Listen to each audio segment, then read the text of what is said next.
باورت میشه این مغز انسان هیچ گیرنده‌ای برای درد نداره؟ یعنی با اینکه مغز همه دردهای بدن رو تشخیص میده، خودش نمیتونه درد رو حس کنه.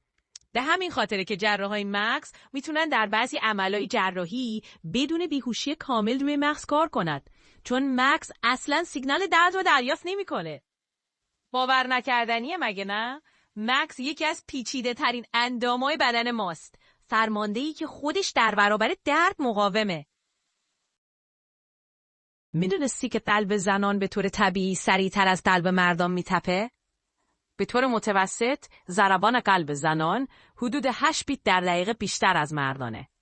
یعنی وقتی یه مرد معمولاً حدود 70 بار در دقیقه قلبش میتپه، یه زن ممکنه حدود 78 بار در دقیقه ضربان داشته باشه. دلیلش چیه؟ بدن زنان معمولاً کوچیک‌تره و قلب برای پامپاژ خون کافی باید سریعتر بتپه. همچنین عوامل هورمونی مثل استروژن هم نقش دارن. یه مثال دیگه از این که بدن انسان چقدر پیچیده و شگفت‌انگیزه. آیا میدونستی که ناخنای دست خیلی سریعتر از ناخنای پا رشد میکنن؟ در واقع سرعت رشد ناخنای انگشت دست حدود 3 تا 4 میلیمتر در ماهه، ولی ناخنای پا فقط حدود 1 تا 2 میلیمتر رشد میکنن. چرا؟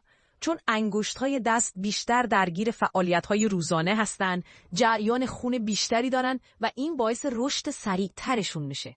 همچنین تحقیقات نشون میده که ناخن‌های انگشت وسط دست سریعتر از بقیه انگشت‌ها رشد میکنن. اینم یکی دیگه از شگفتی‌های بدن انسان بود. آیا میدونستی مغز انسان میتونه به اندازه یه لامپ کوچیک برق تولید کنه؟ مغز با حدود 20 وات انرژی الکتریکی تولید میکنه، یعنی تقریباً همونقدر که یه لامپ LED کوچیک مصرف میکنه. این انرژی برای پردازش فکرها، حافظه، تصمیم گیری و تمام فعالیت‌های مغز استفاده میشه. و جالبتر این که مغز فقط حدود 2% از وزن بدن رو تشکیل میده، اما بیش از 20% از کل انرژی بدن رو مصرف میکنه. پس دفعه بعد که احساس خستگی ذهنی کردی، بدون که مغزت داره سخت کار میکنه، درست مثل یه ژنراتور زنده. آیا میدونستی استخوان‌های بدن ما از فولاد هم قوی‌ترن؟ اگه وزن برابر رو مقایسه کنیم، استخوان میتونه حدود 5 برابر بیشتر از فولاد فشار رو تحمل کنه. مثلا فقط 1 اینچ مکعب استخوان میتونه بیش از 3600 کیلوگرم وزن رو تحمل کنه. یعنی تقریباً به اندازه 1 کامیون سنگین.